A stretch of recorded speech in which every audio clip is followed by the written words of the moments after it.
So let me use my skills that I have created in the corporate world for the past 5-6 years and do something with that, which included producing videos, writing blogs, messing with websites and stuff like that. So I thought, well, why don't I just start a blog and see what happens. I knew a lot about blogs at the time, especially video blogs, which are also called blogs, and knew that that was a pretty lucrative thing that you could do, but I didn't really know how to get from point A to point B, so I thought, well, let me just start and see what happens. I had been going to this meeting for about, I think it was about 2 months when I finally decided to do my blog. It was so inspiring. This room was so inspiring for me that I decided, well, let me just jump out and see what I can do. So I started my blog, and I really didn't know what I was going to do at first. I just knew that there were a lot of different things you could do, and I wanted to sort of do them all and see what worked best. So I'm going to give you some of that information today to show you the things that work really well and how they can work for you and your business.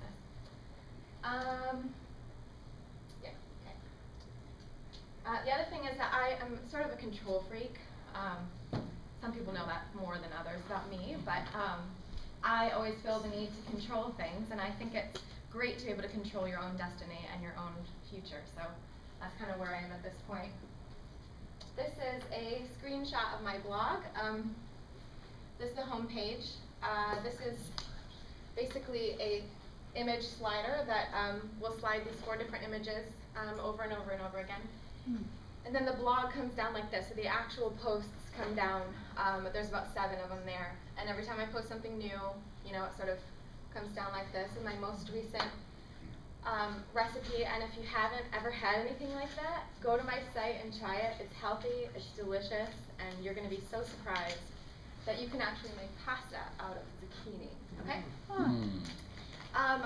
So it's laid out pretty simply. You should be able to understand it when you first see it. I only have one tiny little ad space up there that I use just for testing, really, not for anything, not to make money, but just to see how much money I could make with different traffic levels. In the About section here, all of my social media links, obviously, those are super important. We'll get into a little bit why later. And where you can put your email address, so I can capture your email address and use it to sell you things. There's the rest of, there's more stuff down here. There's a subscribe button to my YouTube channel, etc. And I'll talk some more about how these things convert for me in a little bit. So why should you blog? Did you ever, how many of you, or let me ask this, how many times a day do you search for an answer to something on the internet, would you say? Is it once or more? Yeah. Is it maybe 10 times? Okay. No? Well, me, it's almost like once every 5 minutes. I'm like, what was the name of that guy in that movie? You know? Who cares? But then I'm like, yes, I got it, you know? It's him. The other day, I was having a conversation with a really good friend of mine about cat declawing. And I don't think cats should ever be declawed. And I knew that I had read something in the past about that, and I wanted to know more about what that was. So I Googled cat declawing, just put in cat declawing. And there were, like, you know, the top 10 Google results or whatever. I started going through those. There was one called declawing.com. So I clicked on that one, and you know, it said, like, why should you never declaw your cat or whatever. So I go to this site, and I'm going, okay, I'm going to get some good information from this. Sure enough, it was all the information I had read before, you know, that it mangles little kitties' paws and things like that. It's not very nice to do. But then at the end of this whole long article of all the stuff I had read before was a little link that said, click here to buy soft paws.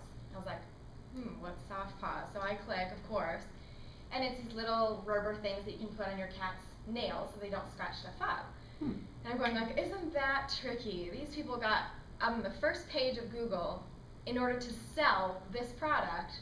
You know, they create this whole website to make it go like, oh, declawing is terrible, but you can buy these things and maybe it's fine, you know. And they had a couple other products too, like some cat scratching posts and stuff like that, and I was like, wow, very, very clever. This kind of thing happens all the time, and you don't really notice it, because what happens is when you click that link and you go buy those little claw rubber things, they get a commission on that, right? This happens all the time without you even knowing it. I use it as a blogger. It's called affiliate links. So when you're an affiliate with the company that sells the whatever product it is that you're trying to push, you can get a little commission on it. I do it on Amazon all the time with little kitchen products or something that you can't find anywhere. I'll just include a link and say, hey, you could buy it here if you wanted to. For instance, that spiralized pasta post that I had, in order to create spiralized pasta, you need a specific tool. You can't just like, sit there and dice zucchini for like 6 hours, So I have some affiliate links in there as well. I haven't sold anything yet because I'm not sure people are catching on to the whole spiralized zucchini trend, but that's one way that you can use that. So this is the idea. This is why you want to blog, because I would have never gone to this guy's blog before unless he had this cool article that had all that information. But now he's making money off of the fact that I just clicked on his link, Yeah. So that's something to consider. Talk more about that. So why blog? There's a few more reasons here. This is exactly what I was talking about. Search engine optimization leads to website traffic. So if you optimize that post for what someone is searching for, like I searched for cat decline, that post is optimized to come up on the first page of Google. That guy just got website traffic from me, and he doesn't even know me. Okay? This kind of thing happens with my website all the time. I have lots and lots of recipes up here, lots and lots of different videos. And so, for instance, when someone Googles strawberry daiquiri, depending on where they're Googling from and all that kind of stuff, I come up on the front page in a lot of cases. And so I have, if you look at all of my YouTube videos, you look down at the first videos that I have, they all have like 100 or 200 views, and my strawberry daiquiri video has like 1,100 views. And I'm like, oh, okay. It's because Google's picking it up. It's getting picked up from Google. So that's not really something I would that I planned out in the beginning. I never thought that strawberry daiquiri video would take off a little bit, but it did. And it just goes to show you that if you do that research beforehand, especially like knowing what keywords you're going to use, they're doing a keyword research webinar coming up very soon, and also Andy Metz over here is one of our resident experts on keyword research and SEO. So there's lots of resources in here to figure that kind of stuff out. Knowing what to put in beforehand so that you can get those results without having to do so much work. Okay, so that's one way to get traffic to your website. And if you sell a product like little rubber cat claw covers, you could get some business out of that. And then there's social media content. Okay, so we all know that social media is important. I'm going to talk about that a little bit more later, and then where it's going. But social media is important because it provides a way for you to grab traffic from other places that you wouldn't get by just blogging. So when you blog, like let's say you put up a post and it goes live, and like all of your 5 friends who know that you blog go read it, that's great, right? But wouldn't you like to have a bunch of other people read it too? So there's ways that you can do that by having a Facebook account, a Facebook business page or whatever. The more likes that you get on that Facebook page, then you put up that blog post, and all those people are going to see that and go, oh, I want to read that now. Like let's say you have a Twitter, then you put that on your Twitter account, and all your people from Twitter are going to read that. And then you have a Pinterest, and you put that on Pinterest, and all your Pinterest followers read it, et cetera, et cetera. So there's a lot of different ways to pull people in. If Phil's not here, is he today? I was hoping he might be able to say a little bit about his business, but Phil the Mover, he has had some really, really great success from blogging and using email newsletters and things like that with bringing traffic to his website for moving in Sarasota. I mean, that's a very specific niche, but he gets business from his blog and from his website just from doing these very things. It also provides social proof, so it just shows that you have a bigger presence than just your little brick and mortar store. You have people that like you in different areas, Twitter, Facebook, blah, blah, blah. Okay? And then it also just gives you credibility in general. So blogging, this is why I love blogging. I love to teach, right? Like I love to talk to people, and I love to tell all the knowledge that I have. I would tell you everything if I could.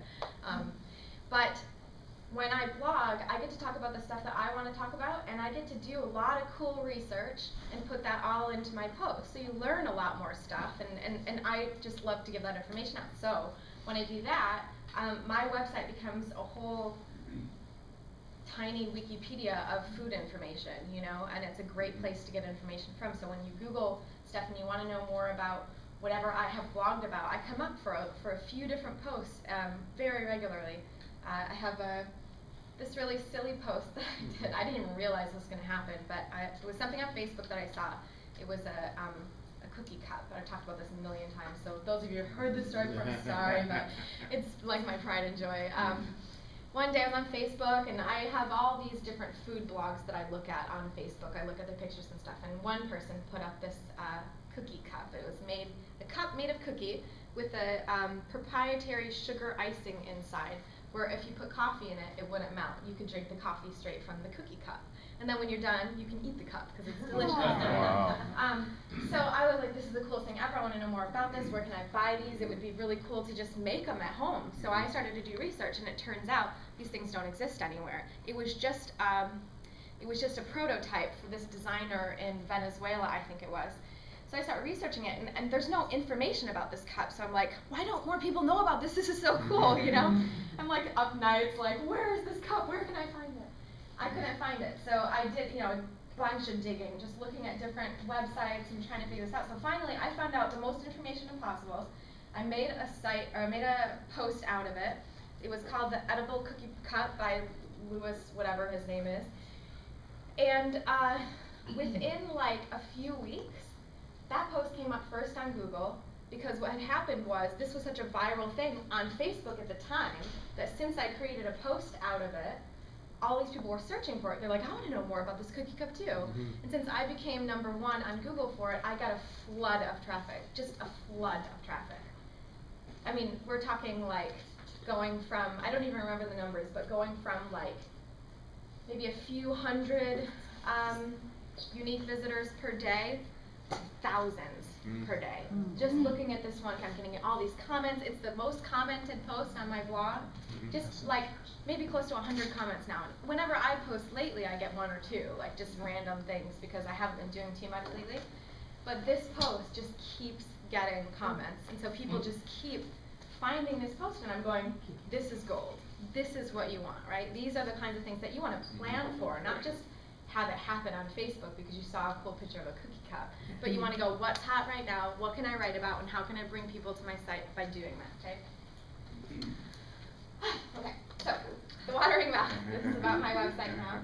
I want to talk a little bit about the subscriber thing, because when you bring people in from other sites, so this is going to be about social media and a little bit about email newsletters and that sort of thing, you need to back up your blog somehow. So if you have this awesome, awesome content and you just put it up on your blog, you're not going to get anything out of it unless you put as much into it as you can. So the only thing you could get out of it organically is Google traffic, which, as you see with my cookie cup post, that's good. But why wouldn't you double or triple it by having social proof too, and being able to push it out to your social media networks? So let me talk a little bit about subscribers, okay? Subscribers are like the golden ticket for businesses, okay? You have a business, and like, let's say you have a magazine, right? You own Shape magazine or something. Who are the most important people to you? They're your subscribers, because they're the ones that want to know what you have to say all the time, right? They want to know every time you come up with something new. So for me, a subscriber is somebody that wants to know more about what I have to say the minute I say it. And for me, that's gold. If people care about what I have to say, they're going to keep coming back for more, and they're going to be like, kind of like on call for you, just waiting to hear what you have to say. So the moral of that is build your lists. Build these different lists in as many ways as you can, and I'll show you the kind of list that I have. So on YouTube, currently, I have 226 subscribers, which compared to a lot of other YouTubers is not very much. But you have to consider the fact that I've only blogged 3 times in the past 6 months. And I keep getting subscribers 1 to 2 to 3 every single day. And I don't even blog anymore. This is from what I've done in the beginning for the first year. I'm not abandoning it. I'm coming back to this site because I had some family problems and stuff like that. But, and I'm working on another project as well. But I have all this stuff built up already. And so because I have all that, the edible cookie cup post that does really well, a few other posts that did really well, all these social media networks and all this kind of stuff, people just keep filtering in. I don't know where they're coming from, but they hit subscribe and I say, welcome. That's all I care about, you know? So I have about 27,000 video views to date on my YouTube videos, so I have probably 50 videos, and they all have between 100 and 2,000 views per video, depending on the video and where people are coming from to read them. Facebook, I have 3,354 fans, which sounds like a lot. In the food blogging world, it's you know, decent. It's starting. Pinterest, 2,400 followers, and I don't even do anything on Pinterest. People just follow me. You know, I have some boards, but I don't do much with it. And then email subscribers, this is my favorite one, 744. The last time I sent out an email, I had 450 subscribers, and that was in December. and I told you I haven't really blogged much in the past few months. Now I have 744, and I haven't done a thing. People just keep coming in and subscribing, and I don't know where they're coming from. Say they come from YouTube and they search strawberry daiquiri and that video comes up, and then they go, oh, I want to check out her site, so my link's down at the bottom, so they go to my website, oh, I like it, and they get to the front page, they're like, I want to know what she has to say, so they put in their email address. That's probably one little path that they could take. There's lots of other paths they could take. They could go onto Google or be on Facebook and see this edible cookie cup and want to know more about it, so they Google it, and then my site comes up first, and they go to my site, and then they like my site, and they sign up, and blah, blah, blah. There's so many different ways that people could come into my site because of how much I've blogged. And like I said, I haven't even done anything in 6 months, and I keep getting subscribers. So that's something to think about. If you have a business, once you have a blog going, and once you have articles and very interesting information and fans and things going, if you have 5 subscribers, you're doing good. It means you're doing something right, and people care about what you want to say, and it will grow. That's the whole point. Okay? Unless they're just your mom and your dad, but say more interesting stuff in that case. Okay, so who should blog? How many of you have a business that sells to people stuff? Okay. Do you have enough customers? No. Never. You good? You like good? You don't need any more customers? It's like you're cool. Like you make enough money, and like you're out on your yacht. Oh, why would we be in this room? Why would we be in this room? We would be on our yachts right now, wouldn't we? I would. Yeah. If you need more business, you should blog. Primarily, if your business is business to consumer. Business to business is a little different because people are going to find you in different ways. But I'm talking business to consumer. If you want to find those single people that are going to convert to your website, come to your website and convert into some sort of a customer, whether it's giving you their email address or just calling you on the phone or whatever. You want them to be able to access you in that way and then become a customer out of it. So you want to have all these things set up so that you can convert people. I always say that, and I know this from experience. Maybe I would have said this in the beginning, but I was saying it because I just read it. Now I'm saying it because I really believe it and I know it works. The results that you get from your blog and your website are directly proportional to the effort that you put into it. So, this is a really interesting concept to me, and it's really, really important, okay? Because my blog, when I started it, I blogged every single day. A post a day, at least. 1 post a day. Some of those posts were crap, okay? They were just like, I'm tired, I need to get this thing done, whatever. Here's a pretty picture to look at, you know? But other posts were really well thought out, and they relied on viral things, or they relied on just a lot of really cool information, or I used Pinterest or whatever it was. I put a lot of work into these posts, put them up. So my site has some really decent content on it. Now I did this every single day for about probably 10 or 11 months. I got some real good content. I got some good subscribers, as you can see. And then you saw that 6 months went by, I didn't do much, and it just kept rolling. Now, my traffic went down. Yeah, absolutely. My traffic went down. I don't get as much traffic on my website right now as I used to. But I have all this stuff set up, so if I got back into it, it would be fairly easy to pick it back up in a couple of months probably and get this traffic back to where it was. In its heyday back in, I think it was October, I was in the top 38,000 websites in the US, which is kind of a big deal because once you get in those numbers, there's opportunities galore, and this is for a website that's more. My website is just a website. It's just about food. It just talks about food. If you have a business, it's a little bit different because you're going to be competing for local traffic mostly, unless you can do domestic stuff or international stuff. You're going to be competing mostly for local, so it's a little bit different. But for my website, for instance, and all my friends now that I sort of, all the food blogging friends that I know, I have a couple of friends in high places in the food blogging world, which helps a lot as well. Their websites are in the top 6 or 8,000 websites in the US, and they're making decent money. What are you talking Real. about? What's decent? I mean, figure-wise. You could make, like, let's say you were in the top 5,000 websites in the US, you could make 200, 300, 400 grand a year just from advertising, from partnerships, from brand recognition, from dealing with brands.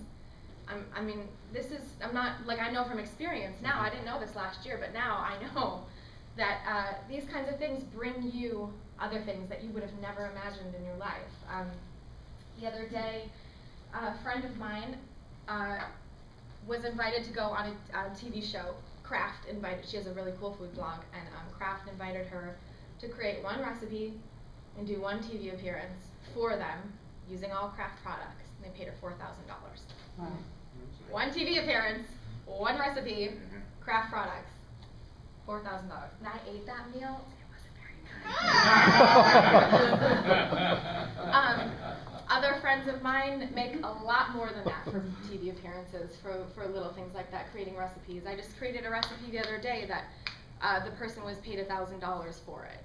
A recipe, you know. When one of my friends actually was speaking at a food blogging conference, and she said that she was trying to give us all advice, and she's like, you know, if you're going to develop a recipe for a company, never do it for less than $350. And we're all going like, cool, $350 bucks. She goes, I'm not doing anything for less than $3,000 or $4,000. I was like, what? Oh, a recipe, $4,000. Okay, whatever. Here we go.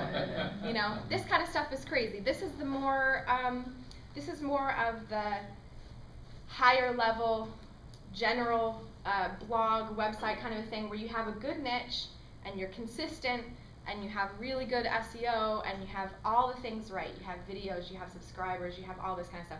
That's where this kind of money comes in. But think about if you just have a local business and you're just plugging along with a blog and you're actually getting customers and things like that, this brings in money to you. You don't have to make $2,000 a post, but you can bring in customers to buy your product. And another thing that's really important is when you have this credibility established because you're writing good articles and you're actually informing people and, you know, putting good stuff out on the internet, you look like the master of your domain. You look like the person to go to when they have a question about this, right? So something to keep in mind, you know, you have a carpet cleaning business and you write articles all about how to keep your carpet clean or how to get wine out of carpet or how to, you know, remove kids' footprints from carpet or whatever. You have a blog full of this stuff, which takes time and effort, of course. But as long as you keep it up and you do good articles and you really work hard in all this, it's going to bring you stuff. And the harder you work, the more you're going to get back. Okay? I'm going to stop, like, harping on that point. But okay. So how do other people blog? I was looking at a top 15 list or something the other day of what are the top 15 blogs and what are they about. The most popular blog is, okay, so they're mostly gossip and technology, which is kind of it's like, I don't know if you guys know these sites, I hold them near and dear to my heart, but like TMZ.com, PerezHilton.com, these are in the top 5 sites. TMZ is the #2 site in the world. TMZ, it's like the crappiest information about people that nobody cares about, but everyone cares about it, you know? And they made a whole business out of it, and they're making zillions of dollars because of it. Huffington Post is #1. Everyone probably knows the Huffington Post. It's a great news news blog. Started by like one person, you know? Now it's multi-million, whatever. Their major monetizing strategy is advertising, most likely. But like I said, when you start blogging, if you're doing it for a business, it's going to be a little different. But for somebody like me, in the heyday, I started to get offers from companies. You know, people saying, here, would you try this product out and blog about it? Here, would you just talk about this thing and we'll pay you to do it or whatever. These kinds of things start happening and stuff you just would have never, ever expected because it's on the internet, because it's a weird thing. It's not like real life where you're just like, oh, you're awesome, let me give you a bunch of money. No, it's like, hey, they can find out everything about you. You know, you've got your Google Plus account up there, you've got your YouTube account, you've got your Facebook. Everyone can see all this stuff. If someone Googles the term CheriParrag, you're going to know everything about me, okay? If you, I mean, seriously, like, everything I've ever done is up there during my married life anyway. Does it make you scared a little bit? Yeah, a little bit. That's why I'm very cautious with what I put up. For instance, YouTube keeps asking me to put my name on my YouTube account, but I want it to be just the watering mouth because I don't want it to be so connected. But it still is all connected. So I made the, you know, personal choice that I wasn't going to do personal stuff on these kinds of things. Like I do personal things on my blog. I say personal things, but I always think beforehand, like, if stalker man number 4 came around, you know, what would he use this information for, you know? So your telephone number, where you No, live, all that none is of that. secret. Nowhere to be found. Nowhere to be found. The other thing that I made sure really, really important that a lot of people don't know about is when you automatically take a picture with an iPhone, it automatically puts in data about where that photo was taken. And I thank my lucky stars that I knew about this before I started doing this blog, because I would take I use Instagram a lot, which is just a photo sharing social media network. And I would put photos up there of taking walks in the morning, you know, like finding a cute little animal, taking a picture of it, and going, look at this big, huge crocodile, you know, or alligator, or whatever. And I think to myself, if anyone took that photo, they could find out exactly where I was, and they would know where I live, because I take them right next to my front door, you know. And so that was something I knew about beforehand, that you can shut that off. You can shut that geolocation off on your iPhone. But it's things to consider, you know, when you are starting to have a more public persona, or, you know, public kind of a thing. Personally, I am actually getting divorced right now, which is a good thing for me, so don't start crying or anything. But I'm going to be divorced in about a month, I think, and I'm changing my name, which is cool for me because I get a clean slate. I'm completely changing my name. I'm not even using my maiden name anymore. I'm going to change my last name to Alberts. It's a family name, an old family name, but I did it for 2 reasons. First of all, because I do have a public persona, and I want people to be able to pronounce my name, because my maiden name isn't easily pronounceable. And also, I just wanted a clean slate, because when I had my maiden name, I did a bunch of interviews with like the Wall Street Journal and all these different news organizations about my school loan debt and how difficult that process is, and blah, blah, blah. So if you Google my maiden name, you find out that I'm $110,000 in debt, and you find out that I think it's terrible what these schools are doing to people, and blah, blah, blah. But then if you Google CheriParrag, you get this whole watering mouth persona. But now I get to start over and say, all right, what do I want Sherry Alberts to be like? So you can always do that too. You can always use a different name anyways, even if it's not your legal name. Use that or just use your first name for different things like this. It's a lot of disclosure, right? Now you guys want to donate? Think about it. A ranks up here with the search engine. That's exactly, and that's a whole other reason. That's a whole other reason actually. I chose Alberts because I want to be at the top of the alphabet, because I had a B. My maiden name was with a B when I was a kid, and so I always got to be in the front of the line at school and like picked first for things, and I just think that's great. So yeah, so I'm going to be Sherry Alberts pretty soon, just so you guys know that. And that is, it's a really important thing to consider when you're, you know, trying to think about who's going to see you and what they're going to see about you. You need to protect yourself in that way too. If you just have a business to consumer kind of a thing, it's not super important. But if you are having, you know, more of a social persona, you want to think about that sort of thing. So Huffington Post, PerezHilton.com. You guys know that site. It's a celebrity gossip website. It's near and dear to my heart because I used to be on it literally 8 or 9 times a day about 10 years ago or 5 years ago, until I got totally overloaded and I was like, I don't care about Brad Pitt anymore. But what I do care about, and I think is freaking awesome, is that he has a net worth of $30 million from talking about Brad Pitt, and he makes $54,000 a day in some cases on ads. Wow. Just an ad, like someone would pay $54,000. Now they click on the ad? Is that how he? They can, yeah, they can click on it. Well, how does he make probably the has money? a couple of different monetizing strategies where it's just the fact that it's impressions, like the amount that it shows up is enough, or clicks. So I'm sure he has both. And he didn't start out, he just like started No, out he in the started, bedroom, yep. chubby little guy. Yep, chubby little guy. Actually, I read this article about him yesterday that said that he was the reason that he moved out to LA. He's from Miami, actually. He's Cuban.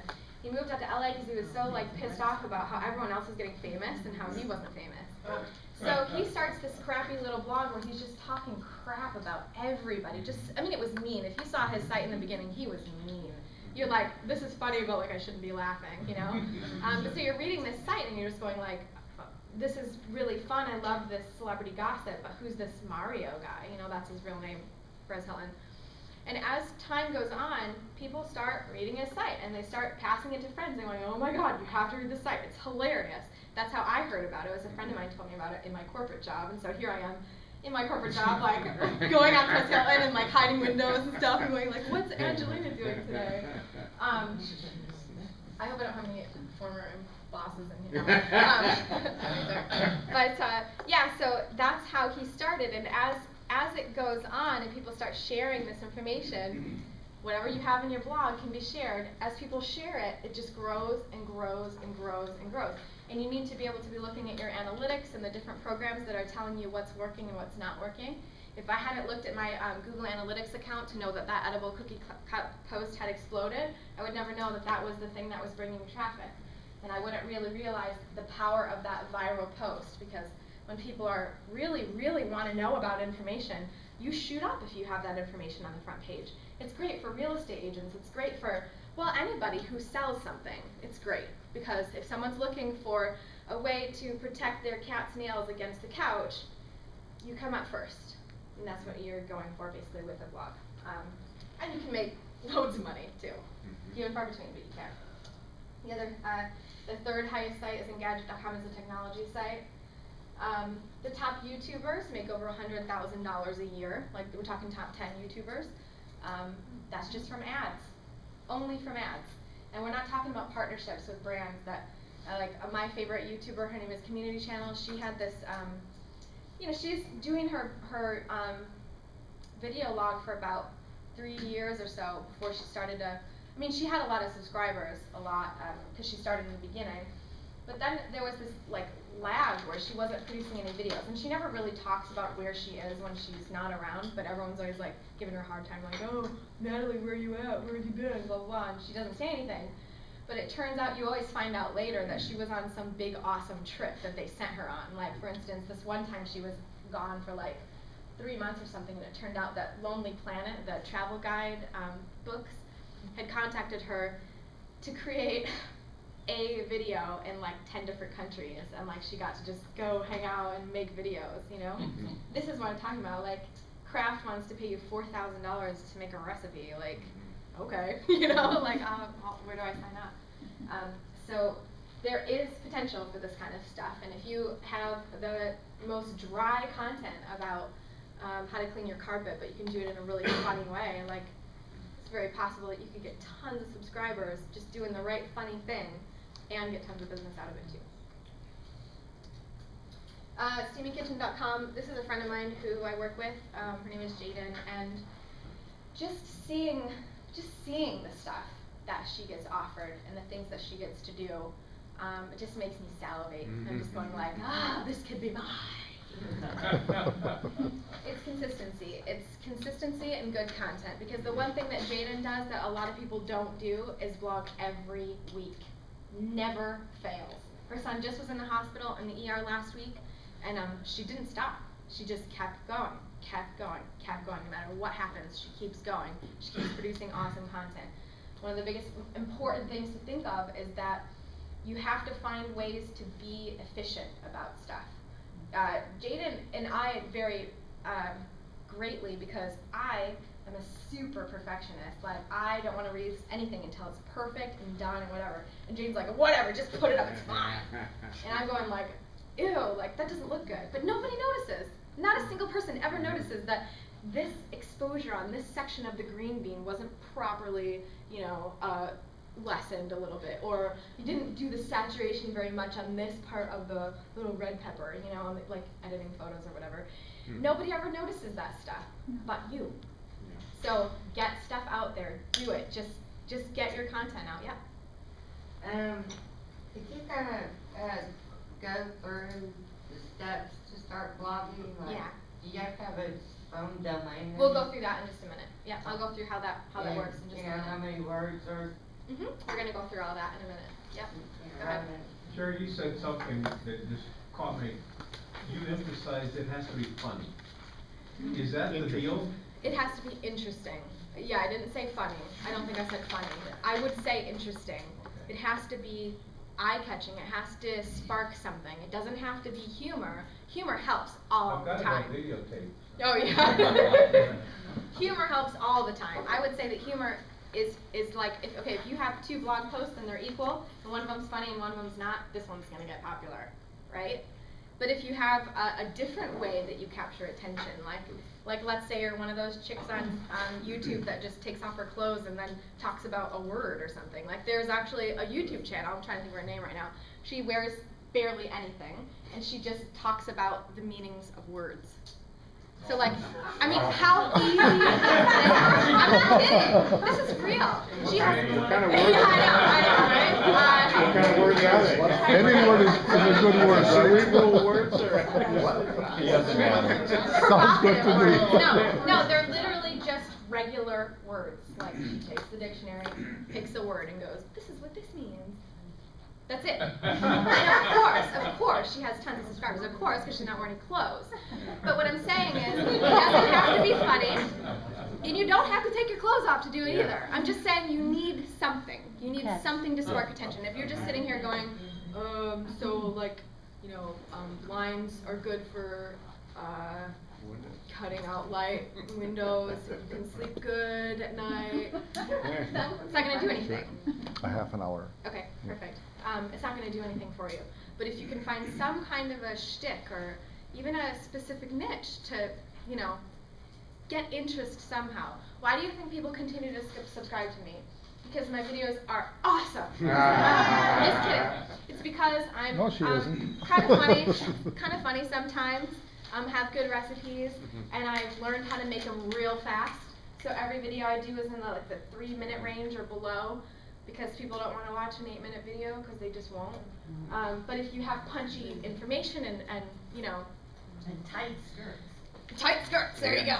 But it doesn't matter exactly how much you know, because if you looked at my first videos, you'd be like, oh my god, this is the most boring thing I've ever seen. But I learned over time, and the point is that it wasn't perfect in the beginning. It wasn't. I may have thought it was perfect, but it definitely wasn't. I grew, and I learned more, and I watched what worked and what didn't work, and I just kept building on that stuff. So, okay, let's hold questions for a little bit, okay? I promise I'll get back to you. So other monetization strategies besides just advertising, because most blogs can advertise, so they do, because they have the traffic. One of the biggest points here is that you need to have traffic. That's the most important part. You need to have people coming to your site to look at your stuff, to get their eyeballs on your ads, to get them to see other things. So other things that you can do. Advertising, obviously. Affiliate links, like I was talking before, selling those little cat things, having people click through. Amazon has there's a lot of different companies that have affiliate programs. Amazon has one of the biggest, where anything that's on Amazon you can sell through an affiliate link. So anything you sell can be sold in that way, where you would get a little cut on it. It's like 7%. It's like 4% when you start, and the more items you sell, you get a higher percentage. It's nothing. It's like a penny in the beginning, but whatever, it's a penny you didn't have before. You can do paid reviews. So a company sends you their product to review, you can do that. You must disclose that you were paid to do it. This is one of the most important things I can tell you. Along with copyright information on photos and things like that. Cover yourself, because there is I don't even remember the name, I think it's the FCC or whatever. They have these huge laws now against bloggers that are very specific, that if you don't disclose the fact that you were paid and that you got free stuff to review and whatever, you can say it however you want. You can say, just have a little disclaimer down at the bottom that says, I got paid to do this, or these are still my opinions, though I did get paid for this, I would, or I'm a total pushover and I'll do anything for money, say whatever you want, but you have to disclose the fact that you got paid for it and that you got free stuff. Email marketing is one of my favorites because it works. Like I said, I have like 774 subscribers on email.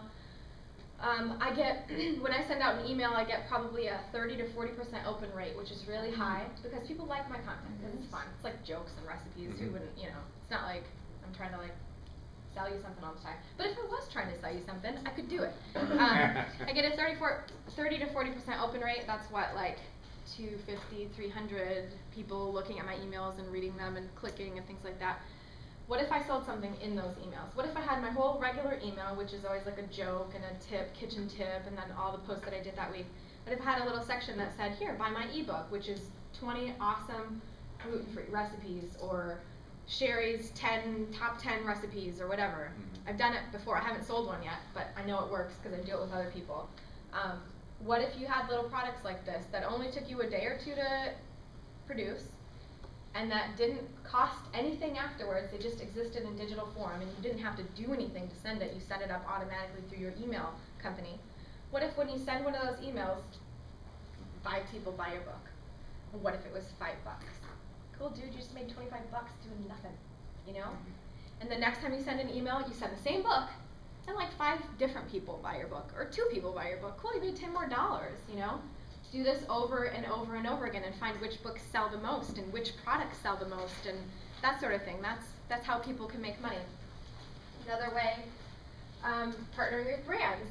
When Kraft says, we want to give you $4,000 for a recipe, you say yes. The end.